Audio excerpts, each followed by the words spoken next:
Welcome to our channel. నేను మీ అవని. కథలోకి వెళ్ళిపోయే ముందు మన ఛానల్ని సబ్స్క్రైబ్ చేసుకొని షేర్ చేసి లైక్ చేయండి. Devil of romance part 31. ఆ అమ్మాయి వైపు చూస్తూ ఉన్నారు. అప్పుడే ఆ అమ్మాయి తన తండ్రితో ఫోన్ మాట్లాడి ఆద్వి వెనక్కి తిరిగింది, ఫోన్ కట్ చేస్తూ. ఆ తరువాత జనని వైపు చూస్తూ నవ్వుతూ జనని దగ్గరికి వచ్చి, జనని వెళ్దామా అని అంది. వెళ్దాం అని అంటూ జనని కూడా వెనక్కి తిరిగి వీళ్ళ ఇద్దరిని పరిచయం చేద్దామని, ఆద్వి నేను నీకు ఇద్దరిని పరిచయం చేయాలి అని అంది జనని. అంతకు ముందుగానే ఆద్విక ఇలా తిరగగానే ఆద్వి మొహాన్ని చూసి భయంతో జై ఇంకా రామ్ వెనక్కి తిరిగేశారు. వాళ్లకు ఆద్వి అక్కడ వీళ్ళిద్దరినీ చూస్తే పెద్ద రచ్చ జరుగుతుంది అనే భయంతో ఇద్దరూ వెనక్కి తిరిగి ఒకరి మొహాలు ఒకరు చూసుకుంటూ అసలు ఏం చెయ్యాలో వాళ్ళకి అర్థం కాలేదు. అదే సమయంలో జనని వాళ్ళిద్దరి వైపు అయోమయంగా చూస్తూ ఏమైంది, ఎందుకు ఇద్దరు అటు తిరిగారు అంటూ తిరగండి, ఆద్వి వచ్చింది, తన్ను మీకు నేను పరిచయం చెయ్యాలి అని అనడంతో వాళ్ళిద్దరూ జనని ఎంత పిలుస్తున్నా వెనక్కి తిరగడం లేదు. అప్పటికే ఆద్వికి ఆ కటౌట్లు ఎక్కడో చూసిన ఫీలింగ్ కలగడంతో జనని ఇంతకీ వీళ్ళిద్దరూ ఎవరు, అయినా వీళ్ళు ఇంతగా పిలుస్తున్నా వెనక్కెందుకు తిరగడం లేదు అని అంటూ వాళ్ళ ముందుకు వెళ్ళి వాళ్ళని చూడాలి అని ట్రై చేసింది. కానీ ఎప్పుడైతే తను ముందుకు వచ్చిందో వీళ్ళు జనని ఉన్న సైడ్కు తిరిగారు. మళ్ళీ జనని ఉన్న వైపుకు వచ్చేసరికి మళ్ళీ ఇంకో వైపుకు తిరిగారు. అలా ఒక 10 నిమిషాలు అష్ట కష్టాలు పడి తప్పించుకున్నారు ఇద్దరు. ఒక్క క్షణం ఓపిక నశించి మీరు మర్యాదగా ఇటు తిరుగుతారా, లేదంటే కనీసం మీ మొహాలు కూడా చూడకుండా ఇక్కడికిక్కడే మిమ్మల్ని వదిలేసి వెళ్ళిపోతాను, ఇంటికి వచ్చాక కూడా నేను మీతో మాట్లాడను అని జనని గట్టిగా చెప్పేసరికి జనని మొండితనం తెలుసు కాబట్టి ఇక ఏమీ మాట్లాడలేక ఏం జరిగితే అది జరుగుతుంది అని ఆ అమ్మాయి వైపు తిరిగారు.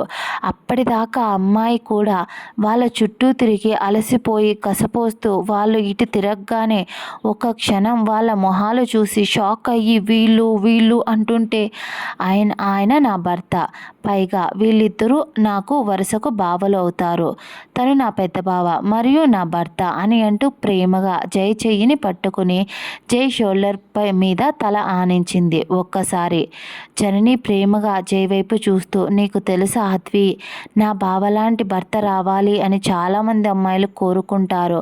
నేను ఏం పుణ్యం చేసుకున్నానో తెలియదు కానీ నాకు ఇంత మంచి భర్త దొరికాడు.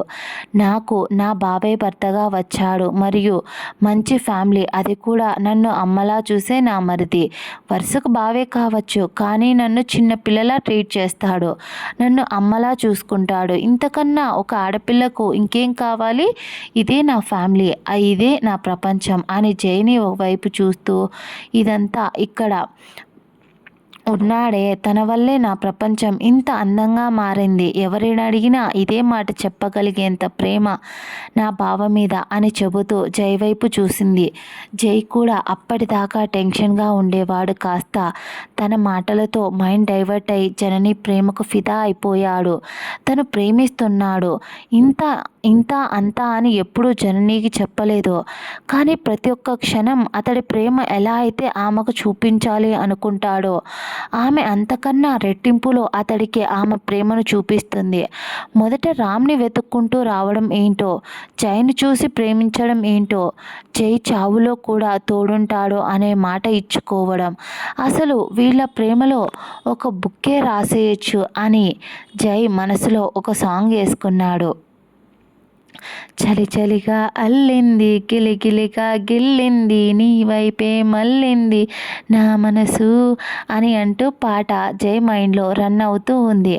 అప్పుడే రామ్ జై డ్యూయట్ వేసుకోవడం చూసి కోపంగా ఇక్కడ జీవితాలే తెల్లారిపోతుంటే నీకు డ్యూయట్ కావాలా అని అంటూ జై కాలు తొక్కాడు రామ్.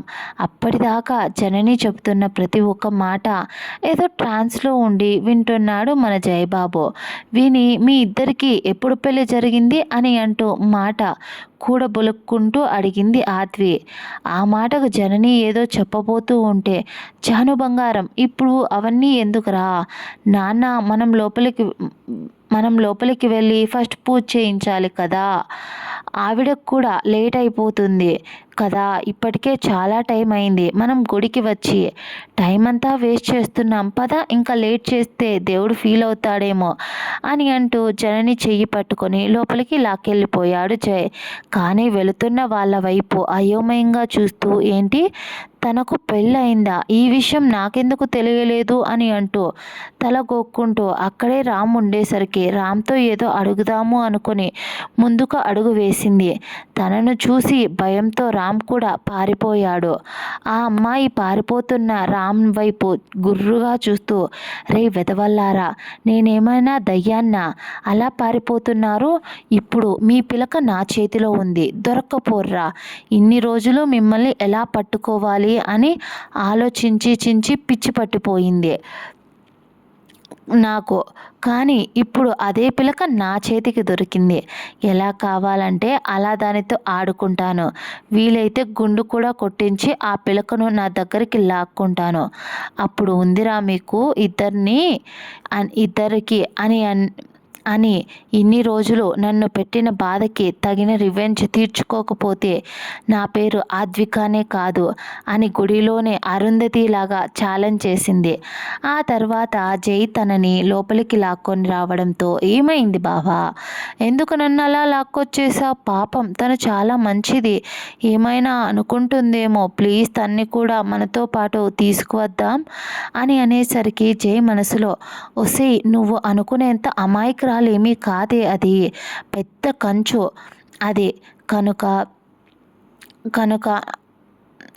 అనుకో, మా ఇద్దరికి ఈరోజు భూమి మీద నూకలు ఉండవు, అది వస్తే మా గురించి ఎవరికైనా బాగా తెలుసు అంటే దాంట్లో అదే మొదట ఉండేది, దీనికి తెలియని విషయాలు అంటూ ఏవీ లేవు, అవన్నీ నీకు చెప్తే ఊరేసుకొని చేస్తావు, కాబట్టి దాని గురించి ఎత్తకే తల్లి అని అంటూ మనసులోనే మదన పడుతున్నాడు జై. అప్పుడే రామ్ కూడా రావడంతో, రే రామ్ అది వెళ్ళిపోయిందా అని అడిగాడు జై.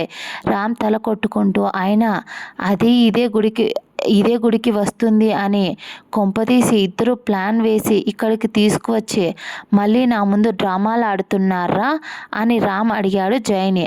ఆ మాటకు రామ్ వైపు కోపంగా, ఒరే వెధవా, నేను నిన్ను ఇరికించితే ముందు ఇరుక్కునేది నేనే, ఆ విషయం నీకు బాగా తెలుసు, నువ్వు ఎన్ని విషయాలైతే నా దగ్గర దాచి దాని దగ్గర దాచావో నేను అంతకన్నా డబల్ దాచాను, ఇప్పుడు మన ఇద్దరిలో ఎవరి నోరు తెరిచినా దాని నోరు మోయించలేము, అది ఇద్దరిని మనుషులను పెట్టి ముసుగు వేసి మరీ కొట్టించినా కొట్టిస్తుంది, అంత పెద్ద కంచు, అది తెలిసి కూడా అలా మాట్లాడుతున్నావేంట్రా, అయినా నీకు ఇంటి దగ్గర ఉన్నప్పుడే చెప్పాను కదా అది ఇక్కడికి వస్తుంది, జాగ్రత్తగా ఉండు అని జై అన్నాడు. తనని చూసి చాలా రోజులైంది, అయినా తను చాలా సన్నగా అయిపోయింది, సరిగ్గా ఫుడ్ తింటున్నట్టు లేదు అని రామ్ మాట్లాడేసరికి జై కోపంగా, ఇప్పుడు మనం ఏ సిచ్యువేషన్లో ఉన్నాము, నువ్వే సిచ్యువేషన్ మాట్లాడుతున్నావు, ఇక్కడ ఇదేమో దాన్ని చెల్లి అంటుంది, నువ్వేమో దానిపై ప్రేమ సానుభూతి అంటావు, పోనీలే పోయి పెళ్లి చేసుకుంటావు అనుకుంటే లేదు,